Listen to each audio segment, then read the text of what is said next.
Assalamualaikum warahmatullahi wabarakatuh. Pada hari ini saya Farizal Pardi selaku Kapten Tagaful anda. Bersama saya adalah saudari Siti Syariha, betul. Selamat datang saya ucapkan kepada saudari Siti Syariha. Apa pun pada hari ini kita nak berbual santai tentang diri awak. Untuk saya mengenali diri awak serba sedikit. Boleh Siti Syariha ni ceritakan kepada kami latar belakang pekerjaan awak sebelum ni. Okey, nama saya Siti Syariha. Sebelum ni, sekarang ni saya berniaga cendol dan rujak lah. Before that, saya bekerja 8 tahun dalam accounting firm. Okey. Pernah kerja kilang, pernah kerja kedai buku, banyak lah. Macam-macam kerja lah awak pernah macam-macam buat kerja. sebelum ni. Saya kelulusan BBA Horns, majoring accounting. 8 tahun saya bekerja dalam bahagian accounting lah. Dan lepas tu pencapaian yang baik. dan lepas tu ada masalah keluarga. Maksudnya husband accident, saya terpaksa kena berhenti kerja. Berkorban demi keluarga di situ. Ya. Dan sebab nak jaga husband lah. Dan saya berhenti kerja. Lepas tu sampai sekarang saya memang tak kerja balik lah. And then recently saya start business. After saya pregnant, ada masalah kesihatan, saya stop business. And then MCO, husband pula tak kerja lagi. Husband tak boleh masuk Singapura dan tak tahu bila boleh masuk semula. So sekarang ni saya start business semula lah. Okey. Merujuk kepada penyataan yang awak sebutkan tadi, antara lain yang saya difahami, awak mengambil tindakan untuk meninggalkan kerjaya awak akibat suami yang ditimpa kemalangan. Bolehkah awak ceritakan jenis kecederaan yang suami alami ketika itu ataupun ianya melibatkan kemalangan yang macam mana itu? Husband masa tu dia accident dekat Singapura, on the way balik kerja. Dia retak dekat dia punya bahagian ni lah, dia punya kening ni, retak kat situ, and then kulit belah sini semua koyak. Adakah masa kemalangan tersebut berlaku suami menggunakan motosikal? Ya, betul. Jadi seperti yang kita sedia maklum bahawa penunggang motosikal merupakan golongan yang sangat-sangat terdedah kepada risiko kemalangan. Jadi puan bersetujulah ya? Ya, betul. Jika puan tidak keberatan, bolehkah puan beritahu kepada saya berapakah jumlah pampasan yang suami terima ketika kemalangan tersebut? Saya ingat puan. Saya insurans ada, masa tu ada 2 insurans lah. Satu dekat Malaysia, and then satu Singapura. Memang kami tak ada apply insurans, tapi since dia balik tu time kerja, memang kami ada dapat pampasan. Tapi yang merugikan pampasan, bukan merugikan lah, maksudnya mungkin salah faham diri sendiri sebab tak kenal insurans tu. Maksudnya masa beli polisi tu tak proper lah kan. So sebab yang beli insurans tu mak mertua. Sebelum dia datang ke Singapura, dia dah beli dah masa sekolah lagi rasanya. Beli insurans dengan harga yang value dia tu sangat rendah. Dan masa pampasan tu saya cuma dapat dalam 900 lebih saja. Untuk pampasan kecederaan yang seteruk itu. Yang seteruk tu dapat 900 lebih, dan saya terus withdraw. Lepas tu saya masuk GE. Merujuk kepada pengalaman puan sendiri bersama dengan insurans, so saya percaya puan serba sedikit mengetahui macam mana nak memilih produk ataupun pelan-pelan yang dirasakan setimpal dengan perlindungan yang kita ambil. Seterusnya soalan saya adalah ketika suami ditimpa kemalangan, berapa lamakah tempoh beliau berehat di rumah? Lebih 2 bulan. Lebih 2 bulan. Jadi sepanjang tempoh 2 bulan tu, adakah majikannya membayar gajinya seperti biasa, terutama majikan Singapura? Ada masih membayar. Sebab dia kena accident tu on the way balik kerja. So memang dia orang bayarlah gaji. So suami masih bertuah lah, majikan masih membayar gaji suami seperti biasa meskipun tidak dapat bekerja seperti biasa pada ketika itu. Berkenaan dengan insurans yang di Malaysia, seperti yang tadi Puan sebutkan lah, Puan tak kenal ejennya siapa, syarikat mana ke ataupun Kena tak? Actually agent memang saya tak kenal sebab yang uruskan semua my mother-in-law. Yang saya tahu pelan yang dia ambil tu daripada muda dulu. Daripada muda. Sebelum Kalau awak berkahwin dengan husband. belum. Okey. Masa tu kalau tak silap saya yang mother-in-law bagi tahu dia masuk tu masa 18 tahun after SPM. Dia dah apply insurans tu. Dia bayar dalam sebulan dalam 100 kot. Macam gitulah, saya tak pasti. Dan saya sambung aje. Bila saya dah berkahwin dengan suami saya on behalf lah, saya bayar aje. Saya pun tak value nilai insurans tu. Bayar sampailah dia accident, baru saya dapat tahu yang accident tu insurans tu macam tak worth it. Okey, saya setuju dengan pernyataan anda. Mungkin pemilihan produk, mungkin juga objektif ejen tersebut tawarkan pelan yang macam mana kita tak ketahui sebab kita pun tak pernah tengok, kita tak pernah review polisi yang suami itu ambil. Berkenaan dengan meninggalkan kerjaya awak yang cukup glamour di accountant firm kan yang awak sebutkan tadi, kemudian awak beralih arah kepada berniaga sendiri, menjual cendol. Sejujurnya awak rasakan kerjaya yang mana lebih seronok, bekerja dengan majikan lama ataupun awak berniaga cendol sendiri? Setengah orang mereka rasa lebih puas bekerja sendiri walaupun income tak seberapa, tak setimpal, tapi mereka merasa lebih bebas. Menurut anda bagaimana? Pada saya memang macam yang saya kerja accounting tu memang saya actually saya sukalah, bukan tak sukalah, tapi disebabkan komitmen keluarga saya terpaksa tinggalkan. And then sekarang bila saya dah berniaga sendiri, more flexible lah. Masa tu kita boleh arrange sendiri. Then bila the time yang saya kerja dengan orang tu, apa-apa hal memang nak kena commit lah. Macam saya setuju di situ. nak cuti ke apa ke. Macam yang saya accident, the time yang husband accident tu pun saya rushing balik. Saya cakap dengan saya punya office sana tu, saya cakap dengan management saya tak boleh nak sambung kerja, tapi dia orang push saya untuk settlekan saya punya closing account masa tu. So dia suruh settle dulu baru boleh berhenti. So kat situ pun saya terdesak jugalah. Memang even husband masa tu memang memerlukan bantuan saya. Saya masih lagi kena pergi office, settlekan dulu semua kerja. Dekat 2 minggu jugalah saya kerja, settlekan baru saya boleh berhenti. Dan bila dah kerja sendiri ni fleksibel lah, tak kisah bila-bila nak cuti boleh. Kongsikan kepada kami kesan MCO ataupun PKP kepada perniagaan anda. Apa yang anda lakukan ketika PKP yang lalu, terutama peringkat awal PKP di mana semua orang tak dapat bergerak. Jadi macam mana anda menjana pendapatan dengan suami tak bekerja di Singapura seperti biasa dan awak pun tidak mempunyai kebebasan untuk berniaga di mana awak duduk di rumah. Jadi soalan saya adalah bagaimana anda menangani krisis keperluan ekonomi dalam keluarga awak sendiri? Okey, masa PKP tu memang susah. Stressful Struggle. Jugalah. Satu stressful, lagi satu duduk dengan family lah kan. Happy one side memang happy sebab lah. kita Berkumpul ramai-ramai. Tapi lama-kelamaan boring. Boring. And then masa tu yang pernah tak terfikir macam kepala sakit mikirkan dia?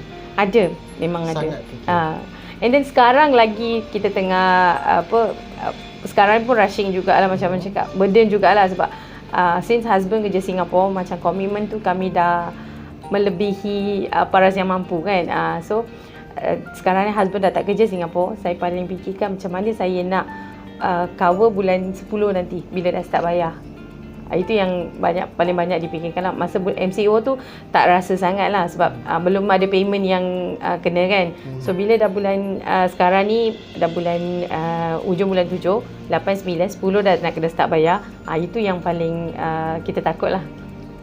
Jadi anda merujuk kepada moratorium yang diberikan oleh kerajaan lah. Ya, betul. Apabila tempoh moratorium itu tamat, di mana anda semua rakyat Malaysia perlu membayar seperti biasa pinjaman rumah, pinjaman kereta dan lain-lain. Jadi anda merasakan satu tekanan, satu bebanan. Macam mana anda ingin mencari jalan keluar daripada kemelut tersebut, betul? Betul. Okey, soalan saya seterusnya, adakah anda bersetuju bahawa takaful sebenarnya adalah satu cabang perniagaan? Saya setuju. memang saya rasa betul lah takaful ni satu cabang perniagaan. First thing, bukan saja cabang perniagaan, kita dapat membantu others yang betul-betul memerlukan. For example lah, recently my husband side ada masalah kesihatan. My husband side tu maksudnya abang dia ada masalah kesihatan. Dia ada kanser, dan dia pun tersilap ambil insurans tu tak boleh nak cover sangat. So bila kes ni, saya rasa dalam family tu sekurang-kurangnya ada satu member yang sepatutnya jadi agent yang mana boleh guide family bila nak beli insurans. First thing, saya pernah terasa bila part husband punya mother beli salah, and then sekarang ni family relative tu bila kena, dia pun salah beli insurans. So ini sebab mereka tak ada guidance yang betul lah. Jadi merujuk kepada takaful adalah satu cabang perniagaan. Jika kita melihat konteks yang lebih besar, lebih luas, perniagaan takaful ini sebenarnya bermula daripada amount yang sangat murah, serendah RM80 sahaja. So dalam kes ini, Puan Syarihah sendiri telah melalui proses mendaftar peperiksaan yuran takaful yang serendah RM80. Sekiranya lulus, Syarihah layak memulakan perniagaan takaful. Jadi awak pernah buka perniagaan cendol ketika itu? Kalau awak boleh kongsikan kepada kami, berapa agaknya kos permulaan untuk awak set up food truck, untuk awak set up awak punya jualan setiap hari? Starting saya buat tahun 2018. Masa tu dekat 30,000 jugalah saya keluar. Dari saya beli food truck, lepas tu dia punya modal, dia punya barang-barang apa semua tu, mesin dia apa semua, dekat-dekat 30,000 jugalah. Bagaimana dengan ROI-nya? Adakah Puan Syarihah telah pun menerima apa yang telah dilaburkan sebanyak sekitar 30,000 tadi? Return tu belum nampak sangat lah.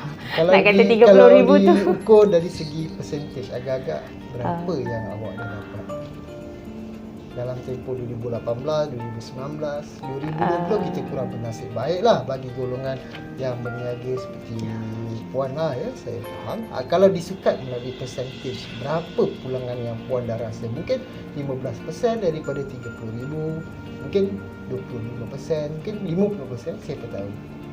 50% tak rasa kot belum. Maybe 25% tu adalah kot anggaran lah. Dalam 25% daripada 30. And then saya pun ada 1 year gap tak berniaga. Kat situ pun saya dah rugi sebab saya tak berniaga, tak ada income, tapi saya bayar saver. Lori tu saya masih bayar lagi. Ya, betul. And then barang lain semua memang kita beli cash lah.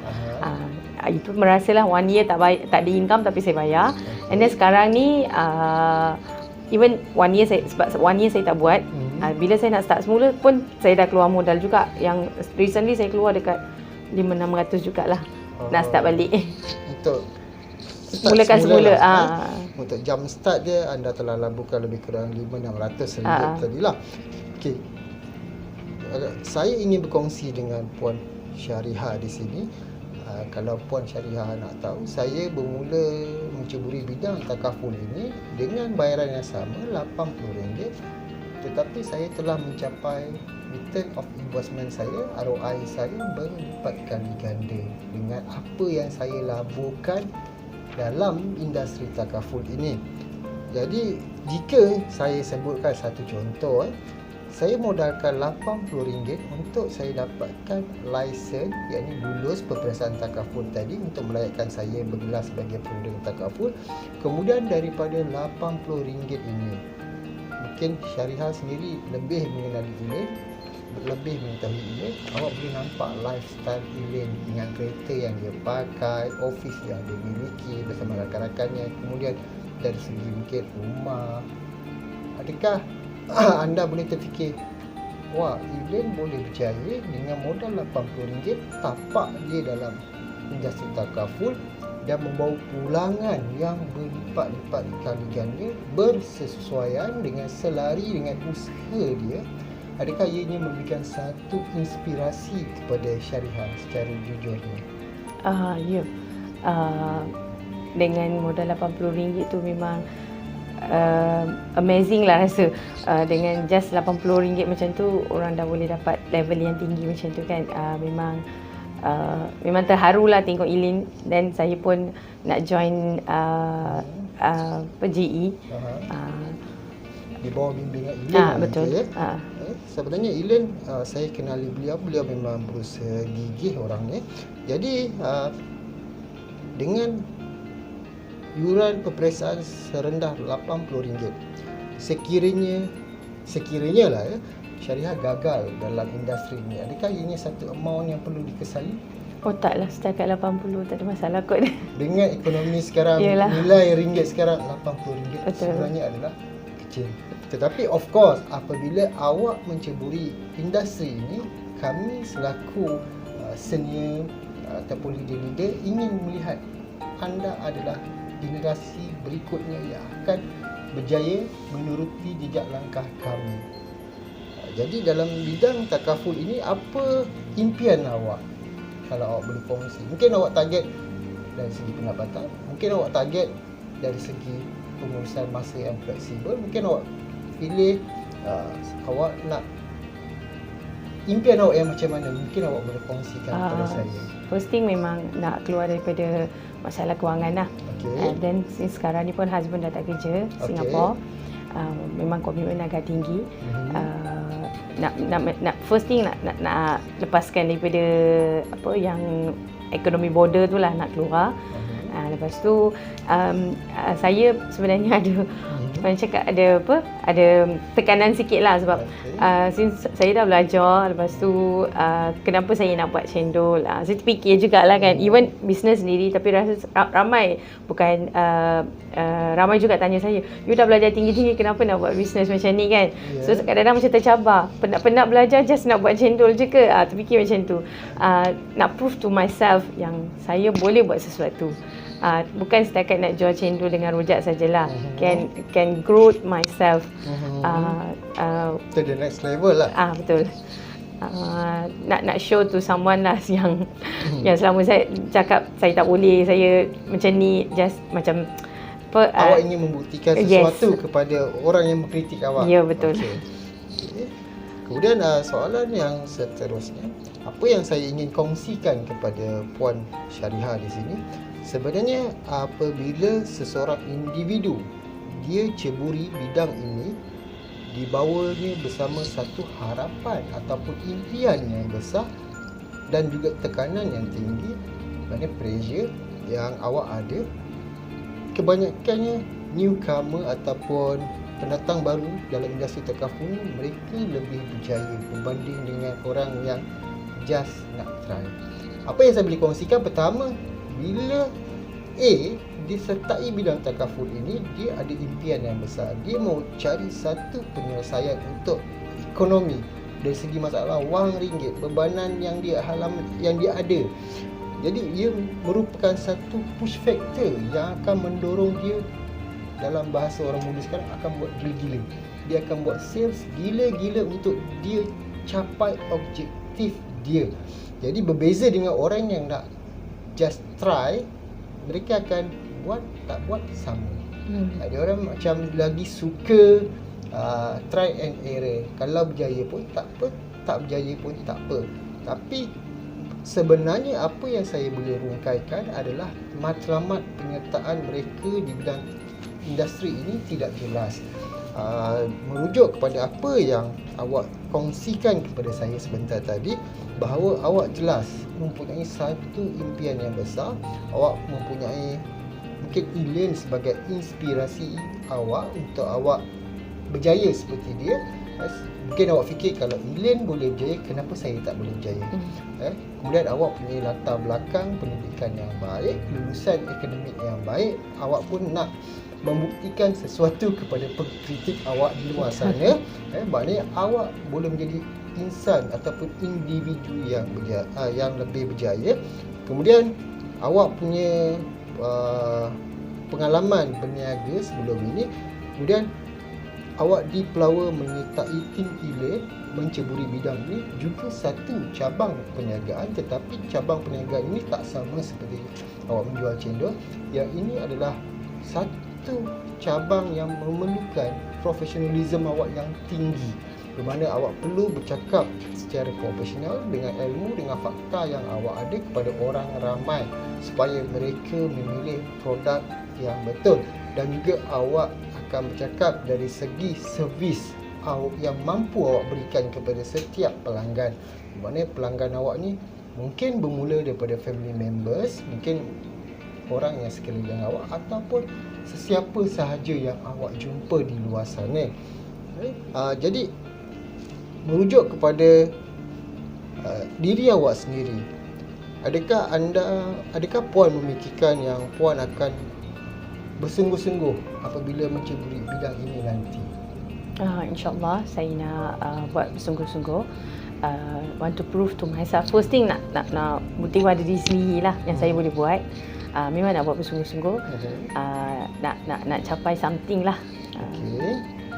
Kalau saya sekadar bertanya je lah, income yang anda inginkan dalam industri ini berapa jumlahnya? Dalam masa daripada masa sekarang Julai, kita berada di Julai, dah end of Julai sebenarnya, mungkin Ogos, daripada Ogos sampai Disember, end of year, berapa agaknya sasaran pendapatan yang Puan Syarihah target? Means monthly ke? Monthly. Kalau based on my commitment lah, 10k. 10k.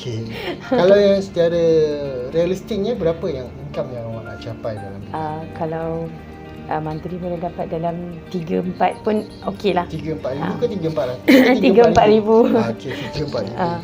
So, itu sahaja sesi soal jawab temu buah santai saya bersama dengan Puan Siti Syarihah. Saya ucapkan terima kasih kerana sudi di Timur Ramah dalam slot sembang santai ini, dan saya selaku Kapten Tagaful anda ingin mengucapkan selamat maju jaya kepada Puan Siti Syarihah. Saya mendoakan semoga Puan terus melangkah lebih berjaya selepas ini. Terima kasih. Assalamualaikum. Waalaikumsalam warahmatullahi wabarakatuh.